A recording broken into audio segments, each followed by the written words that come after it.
talked about the relation between health and climate change. And so just as public health officials try to create a robust health system to help us avoid crises like COVID-19 and try to manage them appropriately, environmentalists and different environmental organizations really try to shape a stronger environment that can mitigate or manage the effects of the climate crisis.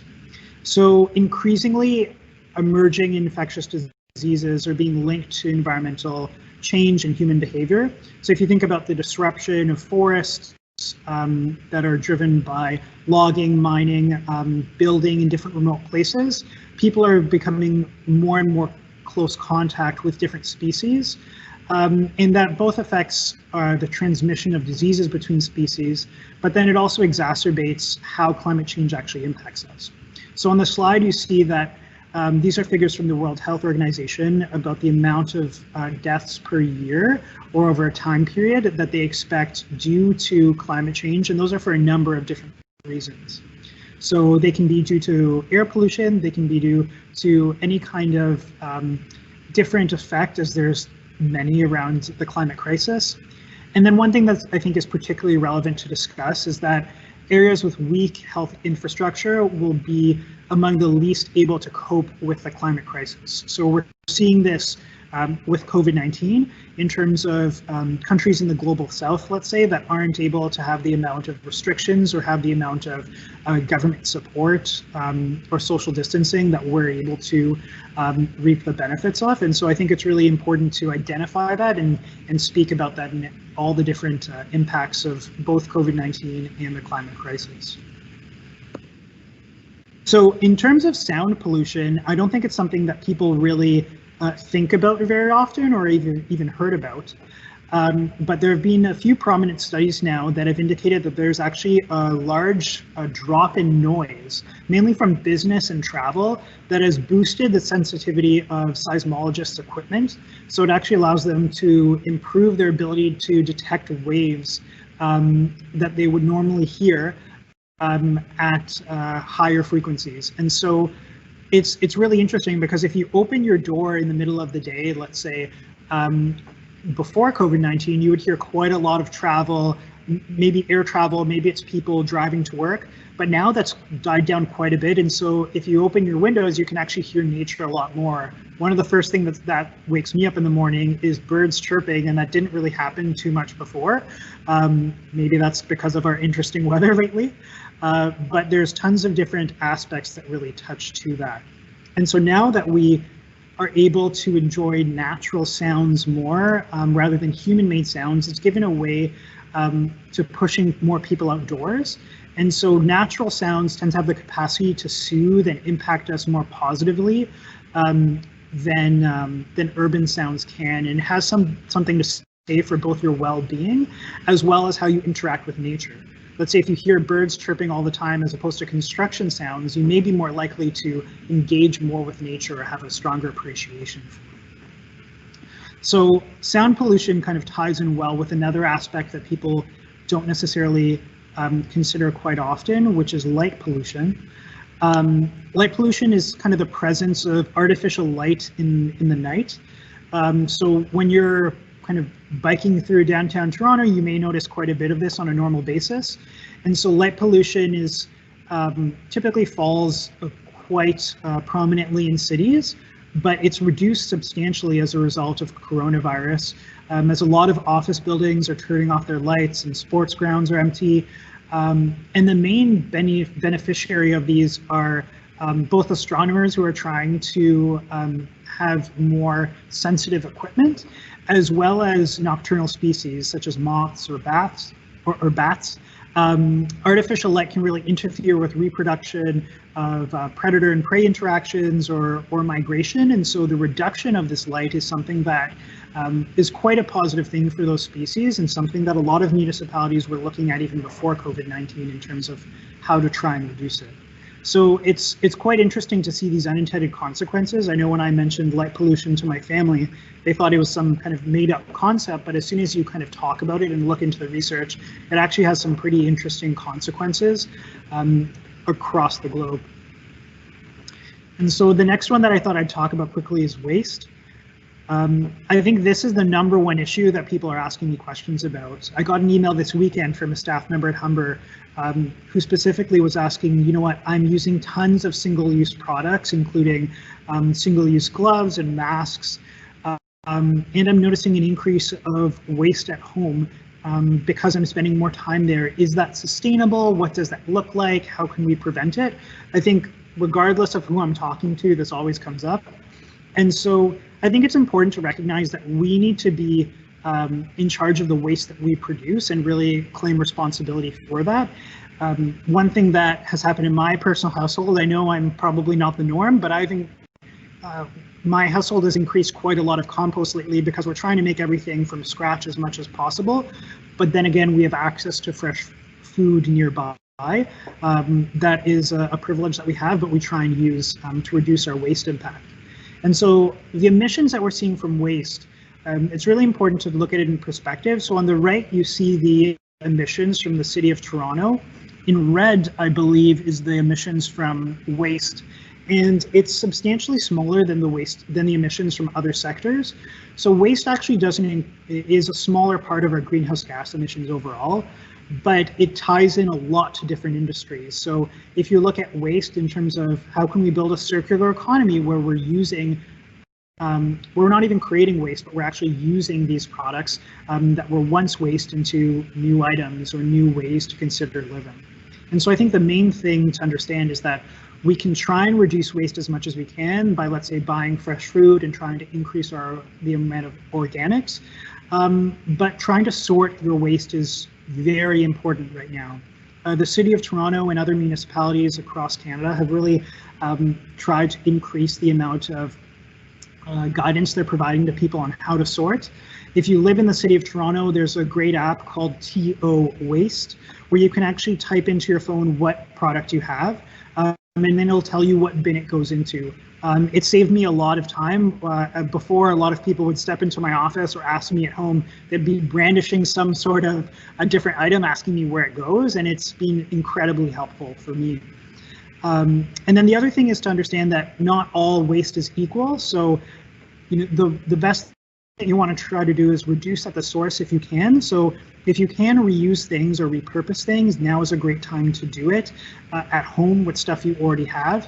And then if you can try and produce as many organics as possible. So organics is much better for the environment than tossing things in the landfill.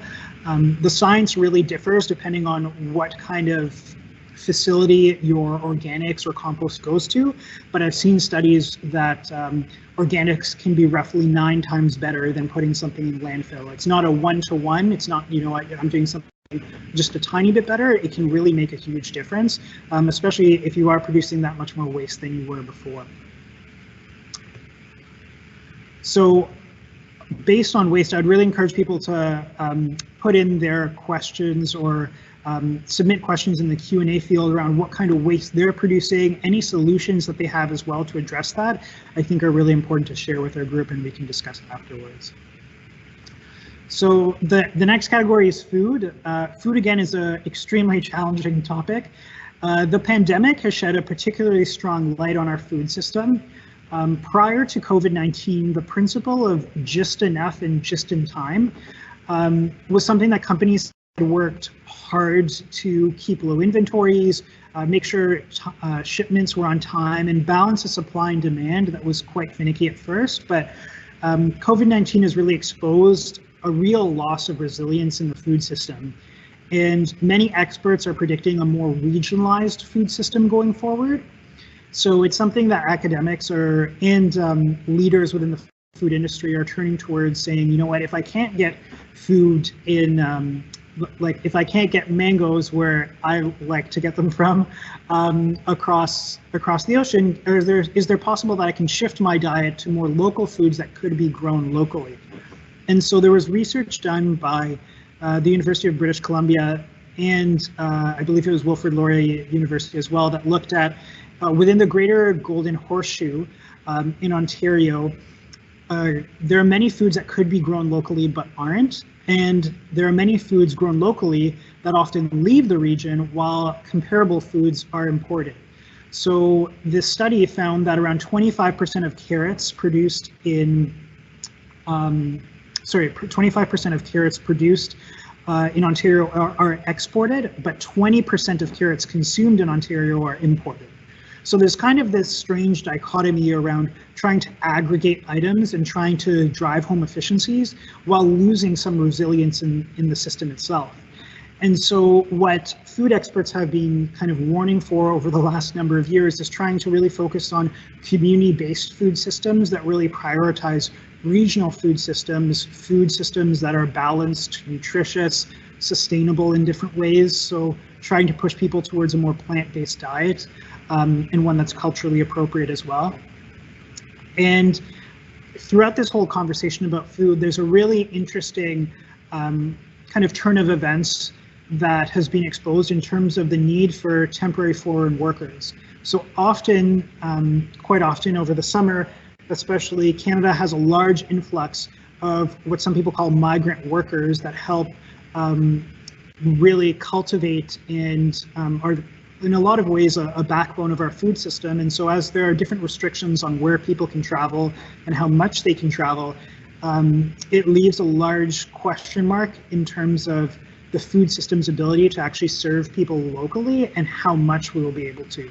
So there's quite a few kind of connections around sustainability and equity in food, and it's a really complicated area that I know the government is working on, and different community-based organizations are trying to address food insecurity, so trying to make sure that people who don't have access to food based on income or geographical location can really provide them some light in these challenging circumstances. So I know I'm going through these relatively quickly. I'm sure if you had a food expert or a waste expert here, they would love to dig into these, and I personally have on my own time, but if there's any questions about those, I'm happy to take those up afterwards.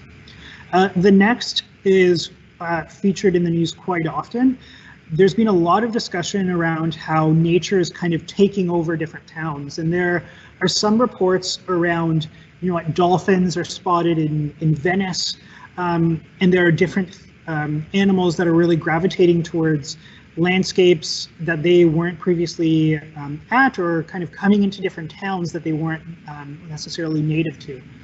And so when I was actually researching for this topic, I found a fair amount of disinformation on this topic specifically, around people posting, you know what, I haven't seen these animals here before, this must be because of COVID. And I think it's important to follow the science and the experts on this topic specifically. So the picture up here is actually a puma that was spotted roaming the streets of Santiago, Chile. And so that was something that was validated by a bunch of experts in the region, and there have been kind of wild turkeys gallivanting into Oakland's, California.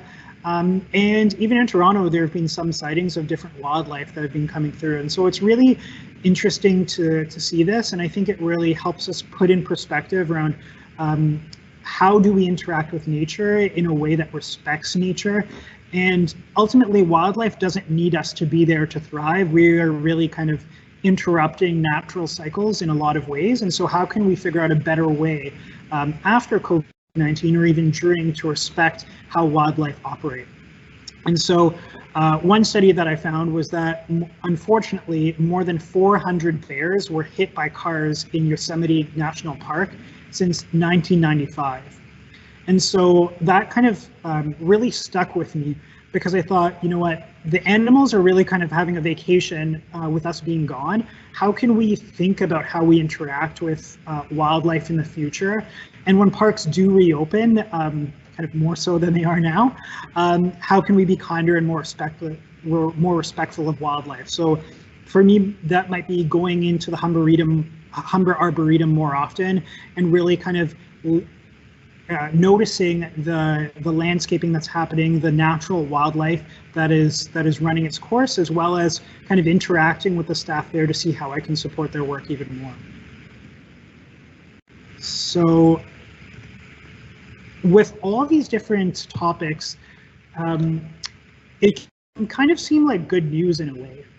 It's, you know what, like sound pollution is down, light pollution, although producing more waste. Waste doesn't quantify in as many greenhouse gases as, let's say, when we were discussing about the pollution in the first few slides. So I get asked all this time since COVID-19 really emerged on the global scale. Most of the conversations have been, you know what, you're an environmentalist, you must be really excited about this. This is a great time.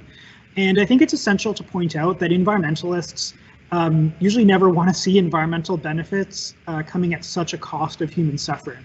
And so if you look at the diagram on the slide, there are 3 different pillars that really support what sustainability ultimately means. So it's thinking generations ahead. So 7 generations down the road, how are we going to be able to act in a way that actually sustains future generations to come and past generations?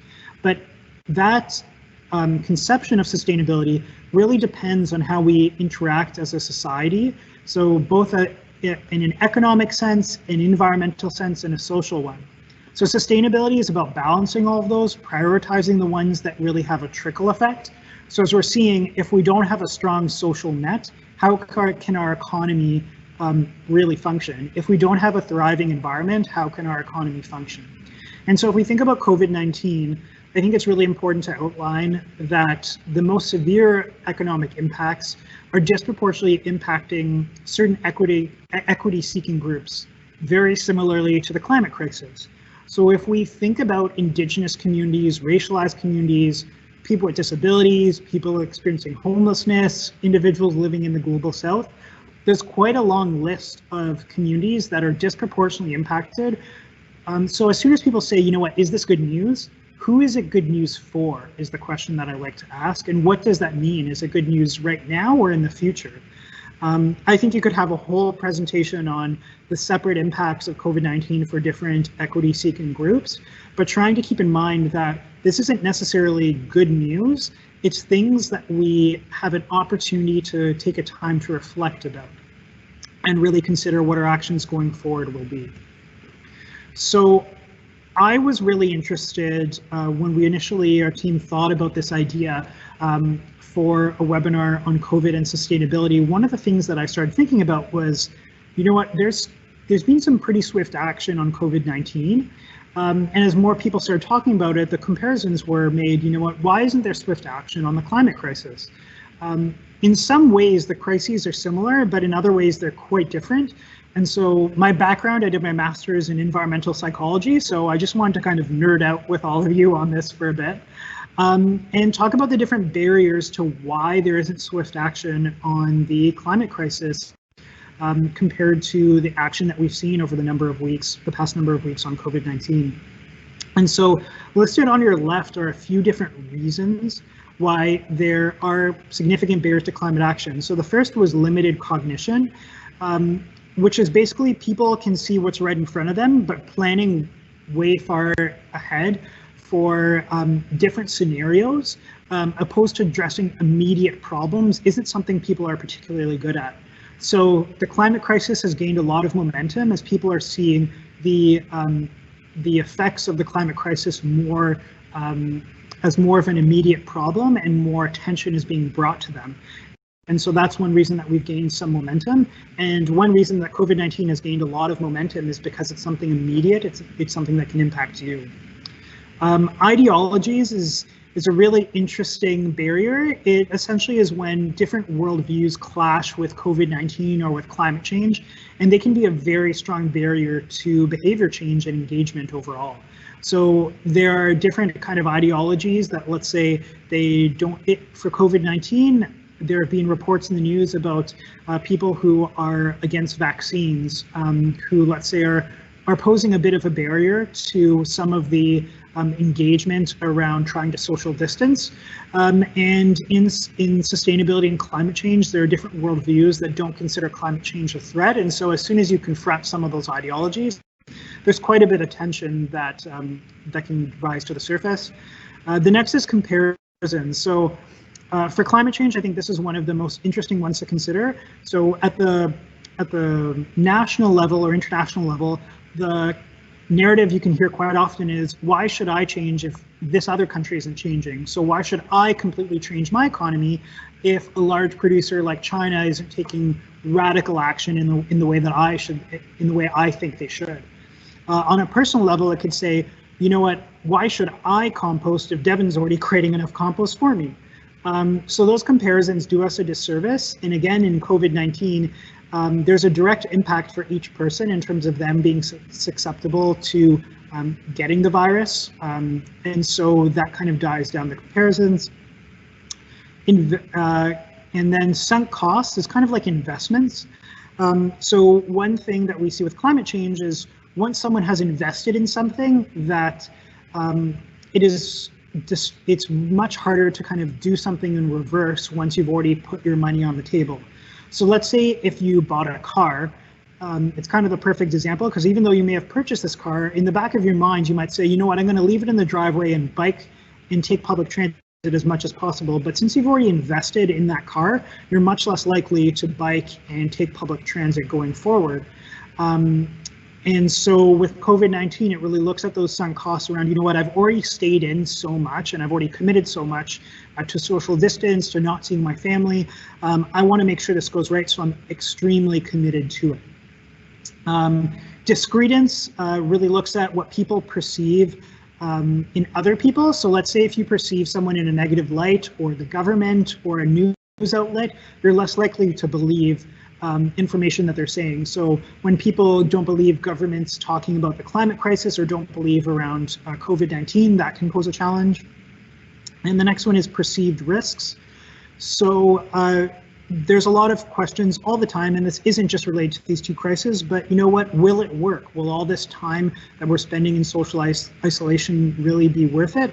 And this has implications for the climate movement around, you know what, if I buy an electric car or electric vehicle, will it have battery problems? And so there are all these things that emerge on a very frequent basis that people often deal with, that oftentimes it's the sustainability person's job to try and ease some of those concerns and look at how we can move forward.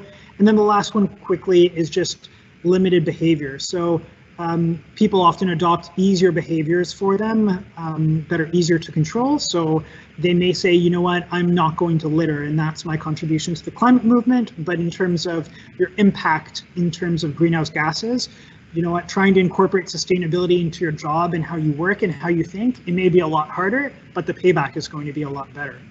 So COVID-19 only has to deal, oh, sorry, I skipped ahead. COVID-19 only has to deal with a couple of these different barriers. Obviously, there are other ones, and I can go quite in depth with these, but it's interesting to look at the different parallels that they have and why there's been action on some fronts and not others. And I'd encourage you again to put in the Q&A if you've experienced any of those related to COVID-19 or to climate change, and what those barriers mean to you. So next is something that when you're trying to think about whether COVID-19, what are we going to learn from it in terms of this reflection point, something that's being pointed out by quite a few academics over quite a few years is that when you come out of a financial crisis or recession, emissions actually increase. So there was a study in 2012 that really pointed out that the reduction from the past global financial crisis really was short-sighted, and afterwards there was a spike in terms of greenhouse gas emissions. And so what we can see here on the chart is the different trajectories of emissions based on different global crises. And so what a lot of environmental organizations are expecting is that after social distancing is done, after we've kind of, if a vaccine is developed, that that emissions will actually increase dramatically because of the need for an economic recovery plan, the need for people to, let's say they want to travel now that they're confined indoors all the time. As soon as they're able to, everyone's going to try and travel as much as possible. And so I think the main point is that while providing some short-term gains in specific areas on the environment, it's exposing, COVID-19 is exposing many vulnerabilities in terms of economic and social systems. And so we really need to try and increase that resilience. And I think our economic recovery plan, as well as many environmentalists and different leaders in different sectors have really advocated for. So there was actually a letter by 265 academics that was sent to Trudeau, as well as many of the ministers in his cabinet. It's profiled in the National Observer.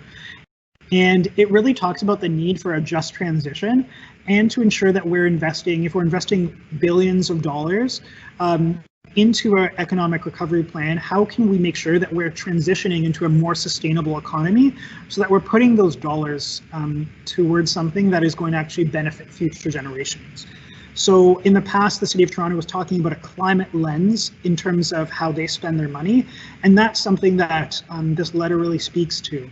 So quickly it said that they hope that the economic recovery plan encompasses a green transition, income security for workers, and a strong public sector. And then they also talk about the strong need for it to have equity roots. And so that's representation from all aspects of society, including unions and Indigenous communities. So making sure that this is something that is really prominent in their plan. And it's not just an environmental solution, it's a sustainable one that incorporates the economic recovery, our social systems, equity, diversity, and inclusion, as well as our environment. And so Catherine McKenna, who used to be our Canada's Minister of Environment and Climate Change and is now our Minister of Infrastructure, she's one of the people who is tasked to work on this economic recovery package and trying to integrate equity and environment. And so we'll see what comes of that. I'm really excited to see what some of those developments are going to be. So lastly, some tips I have for you on how to be sustainable during COVID-19. It's kind of a tricky time because a lot of things have changed. So many people have different priorities. If you're a parent working jobs and have kids at home, it can be incredibly challenging to try and maintain the same sustainable practices that you did before. But I think there are some simple things that we can acknowledge in terms of this is a crisis. And just as we environmentalists want to treat the climate crisis as one, we have to treat the COVID-19 public health crisis as one. And so the main thing is to stay safe and continue to consult those government websites and legitimate authorities around what is safe to do, and stay informed. So one of the main sources of information that I personally go to is The Conversation.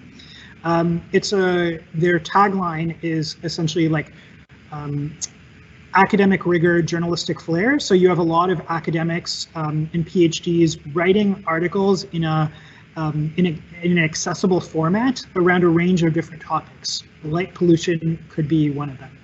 And so I think it's really good to, I like to look at the news once a day to try and not get bombarded with everything that's happening, but I also try and make sure that I'm staying on top of, what are the implications for sustainability, equity, and inclusion, Indigenous communities, and find out from different sources what works for them.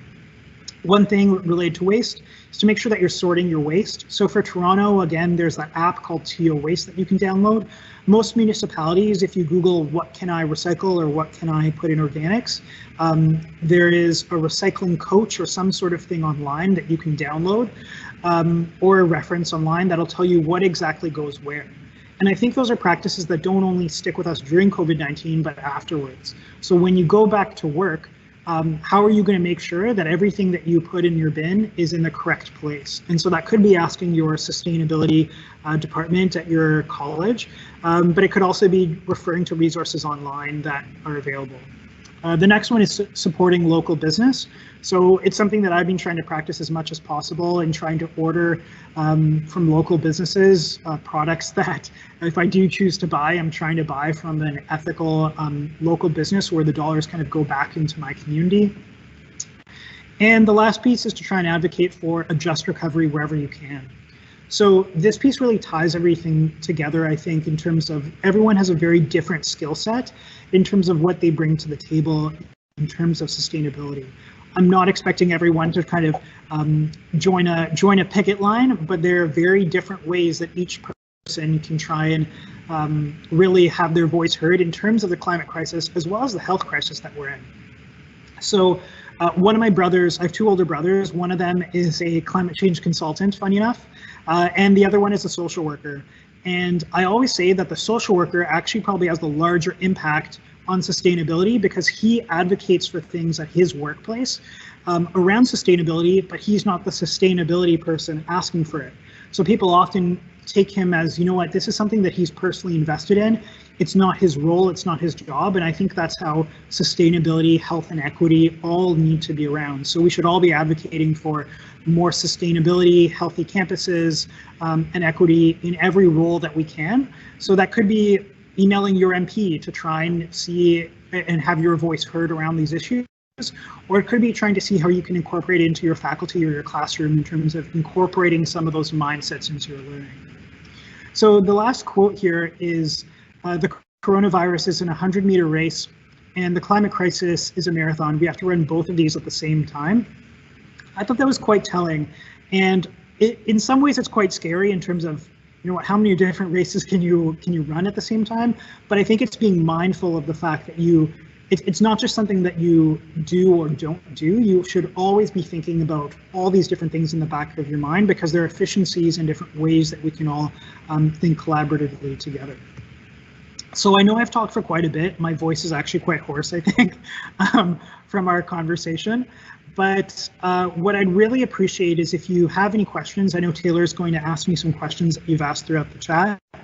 And I'd be happy to kind of share with you what I've read about different topics, or even if you think there's any information that you'd like to share with the rest of our group. In the meantime, again, please enter your questions and comments into the chat, and you can follow us on Sustain Humber, as we'd really like to consider offering more of these, and if there are specific topics that you're interested in, please post those again. But Taylor, I'll pass it back to you.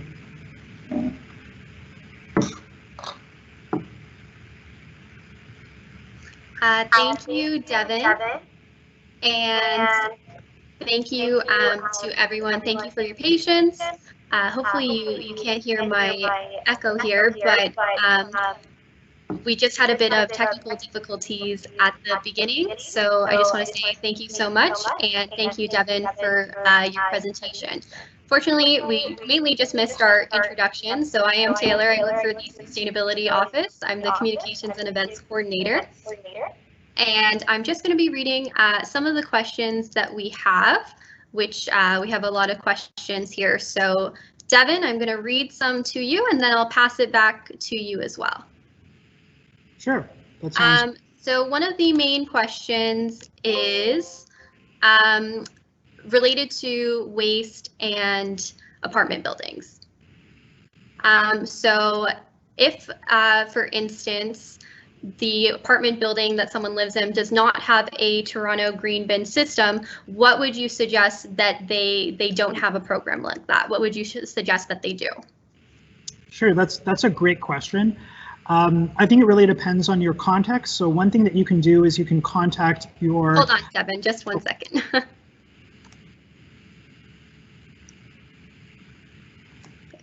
Okay, great. So yeah, that's a great question. I think it ultimately depends on your context. So one thing you can do is contact your landlord or building owner to say, you know what, how could we start this program? Toronto actually has a 3 R's Green Ambassador program. You can Google that, and it actually allows different people who live within condos or apartments to act as a mini kind of agent of change relating to waste. And so that both involves you being paired with someone from the City of Toronto to learn about their own practices and how you can incorporate them in your building, as well as introducing some training and engagement in there. So I think it's contacting your landlord or building owner to try and see what practices are currently in place, or how you can see if they can actually increase those practices there. So the Green Ambassadors program that the City of Toronto operates is great because you're paired with someone. When I lived in the city of Kitchener a few years ago, they actually didn't have a program, and I would walk my green bin to school with me. It wasn't something that I expect everyone to do, but I think there are always different solutions that you can kind of think of. If you're not sure about your specific context, again, I'm not expecting you to walk with your green bin, But if you're wondering about, you know what, I'm in this municipality or this apartment building, I'm not sure where to go, I'm happy to have a quick conversation about something that's worked perhaps for me or any resources that I know of. Some people are able to, let's say, use organics as different stock for different foods, so use that in different ways, or try buying different materials. I have some friends who actually kind of like use the materials internally, so they have like a vermiculture kind of program in their apartment, which is kind of tricky to get off the ground. But if that's something that you're interested, I can also connect you with some resources. But yeah, I think it's really speaking to your condo board or building management, looking at the city resources and going from there.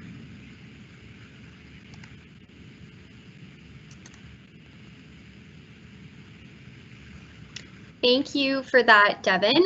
We have a few more questions, actually. So someone is asking that they'd love to hear your thoughts on where you think the government should act first after COVID-19.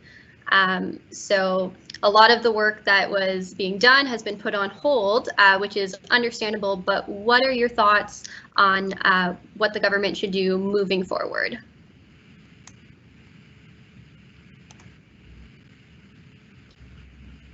Sure, that's a great question as well.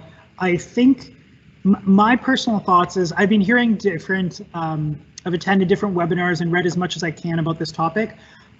I think there's going to be an investment in sustainable infrastructure. I've been hearing a bit more about building retrofits or green buildings, as there's a lot of capacity and need to really invest in that space. It ultimately depends which direction Canada wants to go and what where's the need. So right now, if we invest in buildings, does it do as much to support individuals who have been laid off due to COVID-19, let's say in the travel or hospitality industry? And so I'd like to see investment in those specific areas around once this is over, how can we do sustainable travel in a way that really respects a local culture and the environment, but also looking at our existing building stock. So depending on where you live, the stat will change, but roughly around 40% of greenhouse gases and energy use come from buildings. So if you're in rural areas, obviously that differs. But I think that's something that Canada needs to address, and looking at how are we going to support differing communities during this. So Alberta, from what I've read, has been particularly hard during these past few weeks, if not before so. And so how are we going to make sure that we prioritize jobs and well-being in there? There's also been an increasing call for a guaranteed minimum income or expanded, let's say, the ability for publicly funded prescription drugs that both support people's well-being and ability to be healthy, productive, and happy in society. And so I think a combination of having that climate lens and equity lens is something that I'd like to see.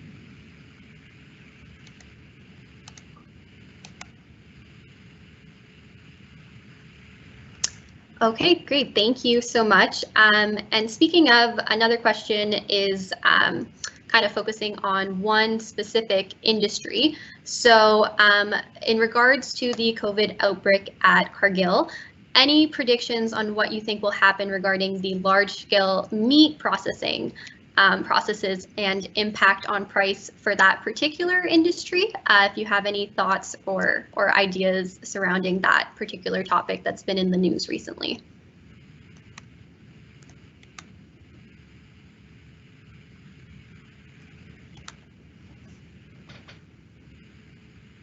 Yeah, that's a really interesting question.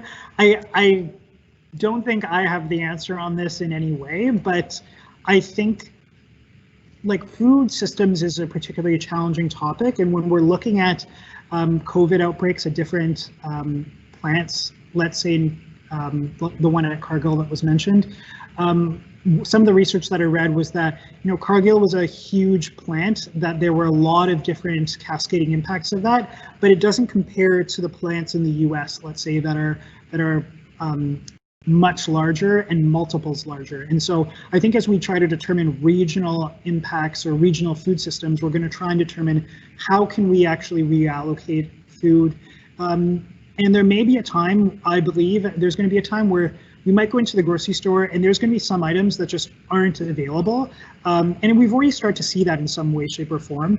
And we're going to get used to that. I remember about a year ago, I was talking with a colleague around, isn't it bizarre that you can get some of these fruits and vegetables all year round? And it almost shouldn't be the case, because some of these require intense greenhouse gases or water use, or manufacturing in some cases, in order to produce and arrive on site just in time for you to, you know what, pick that fresh mango or whatever it is.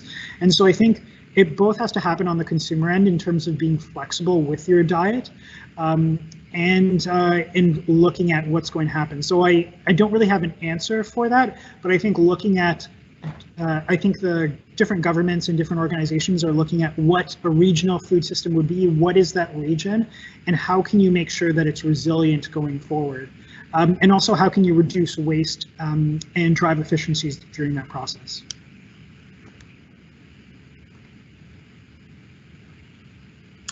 Well, thank you. I know that was a bit of a difficult question, considering just the topic, and not sure where that necessarily is going, but thank you. I have another interesting question, and just so everyone knows, I've been publishing the questions that we are addressing. Some of them are similar, so not everyone's question is being published. But one of the ones that just came up is in respect to urban planning.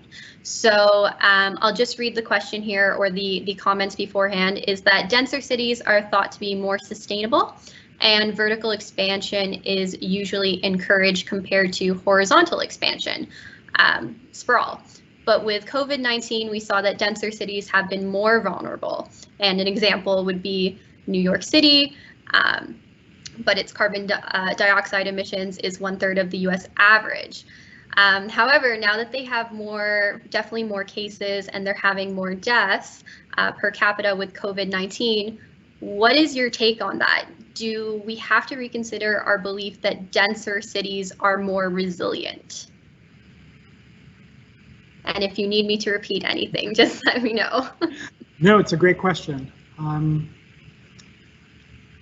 I think it's something that we have to, as I mentioned in one of my previous slides, sustainability is all about balance and trying to figure out how are we going to move forward in a way that includes like healthy communities, sustainable communities, equitable ones, and ones that are financially feasible as well. One thing that most sustainability advocates have been really pressing for over the last number of years isn't just denser cities, but it's mixed use cities. So having condos everywhere, me living in my little condo box in the sky isn't exactly the best, but having cities that have a mixed use and integrated use, I think is best. And so I think the research right now is too early to tell, and we'll be seeing, I'm sure, more studies about these published over the next number of months around how can we design cities. We're already seeing in the city of Toronto, for example, the Curb TO program that is looking at how can we kind of stretch the sidewalk a bit to allow when people are going or standing in line to get into shops so that they are physically distancing appropriately. And so I think we're going to look at how are we going to accommodate those measures. I think there's tons of different ways that the building industry can support that, but it's also up to us personally. So I ride my bike quite often now throughout the city, and there is tons of different space for me to ride my bike, more so than there was before. And I think it's really interesting in terms of how our city's built. It was built not really keeping in mind that we would have a global pandemic, because not many people kind of considered that when they were creating our municipal infrastructure, but also looking at how are we going to position ourselves going forward. So while we might be kind of addressing the health crisis in terms of trying to make sure that everyone's spread out as much as possible, the last quote in my presentation was really about how we're running two different marathons, or sorry, two different races at the same time.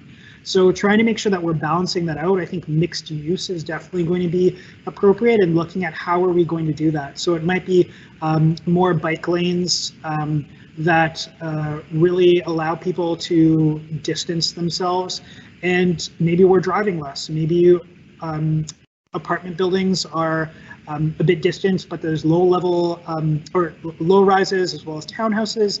And I think that mix really allows people to have a unique way of interacting in a society. So I don't have a complete answer, but I think that's the way we're headed.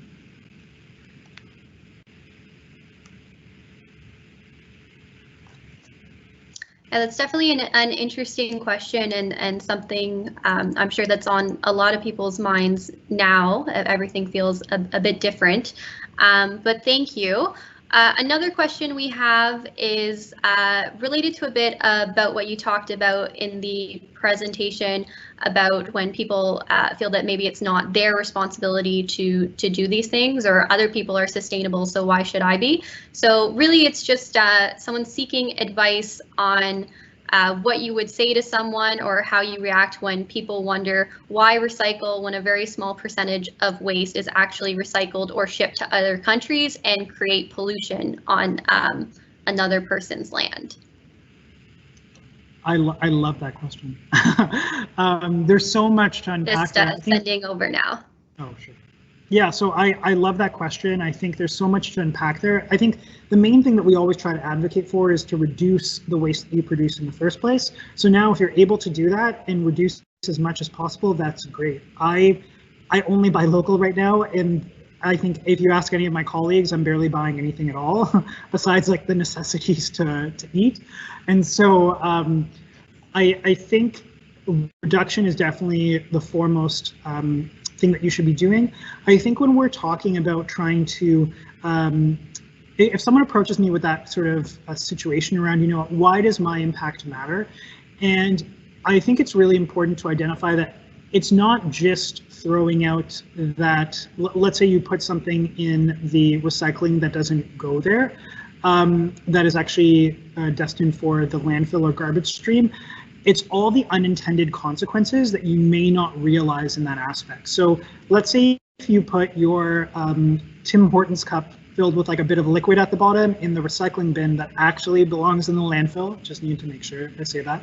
I think the unintended consequences of that are, first, you're contaminating all the recycling in that bag. So when it goes to our receiving area, it's all squished together, and it's actually making sure that entire bag goes to landfill because all the liquid seeps in everything else. So it's a much larger impact. You're also signaling to other people that you don't kind of have a strong culture of sustainability, and that it's not one of your core values. And I think as we try and change norms around sustainability and even around healthcare, you know what, if you walk around our streets and you don't see anyone wearing masks and you see people in groups, it's not necessarily something that you're doing, but you're getting this impression from so many other people that it's okay to do that. And I think as we're trying to role model behavior, it's one of the more effective things that you can do in terms of role modeling sustainable behavior.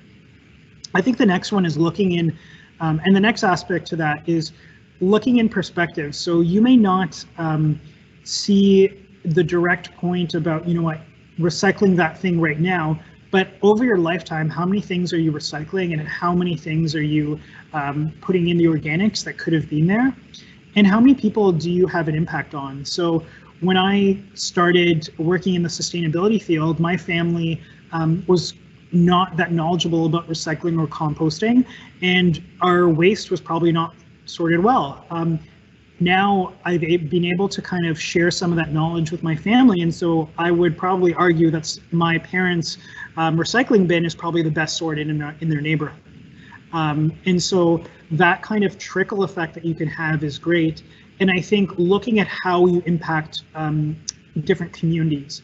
So although you may not see the impacts in your communities, trying to act sustainably looks at future generations, as well as, you know what, your waste doesn't go in your backyard, it actually goes in someone else's backyard. So landfills are usually located in areas where equity-seeking groups live. It depreciates their the value of their land and of house prices. It's usually located near indigenous communities or racialized communities, and so it's not even just the environmental impact; it's the social impact. And so if we want to really demonstrate being good global citizens, thinking about those and having a frank discussion. And I think the best thing is to try and have an open and honest conversation. So when I first started, I think the best thing is to just ask them, you know, where are you coming from? Why do you think that way? Asking a lot of honest questions is the best way to kind of get at that root.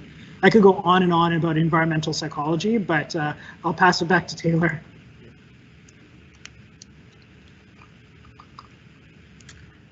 Thank you. I've definitely heard you talk about that a bit before, but it's so true.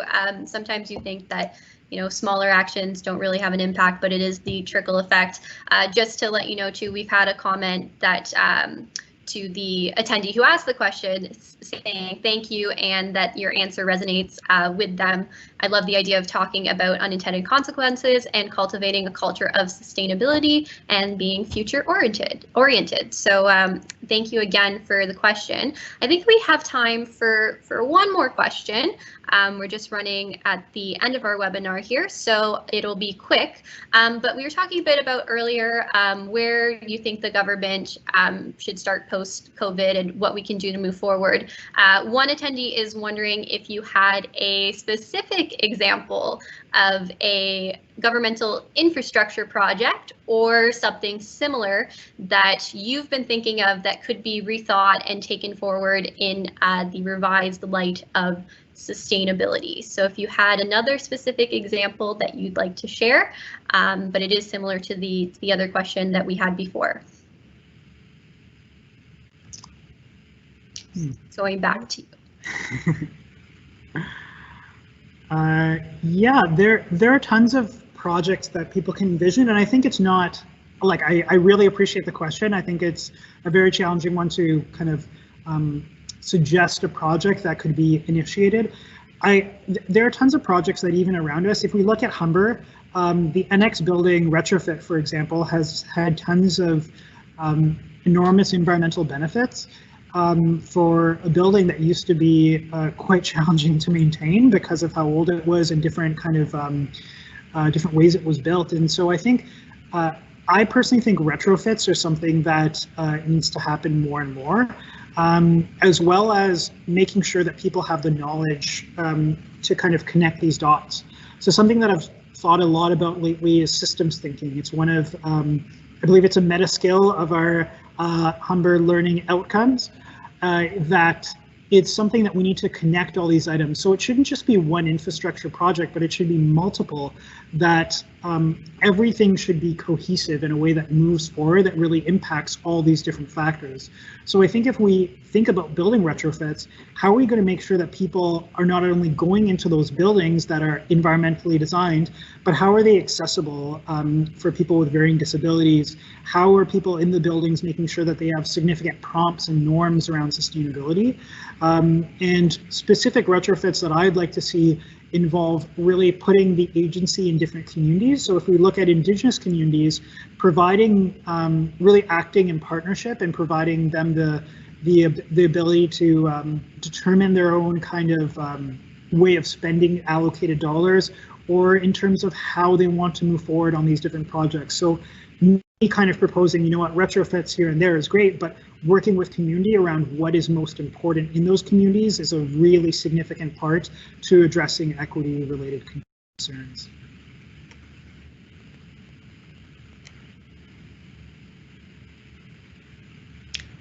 Thank you so much for everyone for asking those questions, and thank you, Devin, for your very thoughtful responses. We do have all the questions that were asked, and we can definitely review them. And since we have specific names, maybe we can reach out to individuals, but I want to be mindful of everyone's time today. So I just want to say thank you again, Devin. And thank you everyone for joining us. If you would like a copy of the presentation, we have recorded it, so feel free to reach out to me, Taylor Buchanan, or to Devin Fernandez. And yes, if you are interested in more of these webinars, we definitely love to hear from you and any further questions that you have. And Devin, I'll let you say a little goodbye as well. Great. Yeah, I guess this is how we say goodbye for the foreseeable future. But I really appreciate all the questions. It's great when I like being put on the spot lately around how we can try and address some of these concerns, and to see some of the thought and consideration that went into some of the questions is great. I realized that I couldn't go in depth on every single issue because I'm sure you could have a webinar on every single one of those topics, but I think just a flavor of them was great to see. And I know we had people not just from Humber College, but actually other colleges and universities and community members attending as well. So I really appreciate all the interest. If you do have any specific questions, reach out to Taylor and myself, but I want to thank you so much, and yeah, have a great day.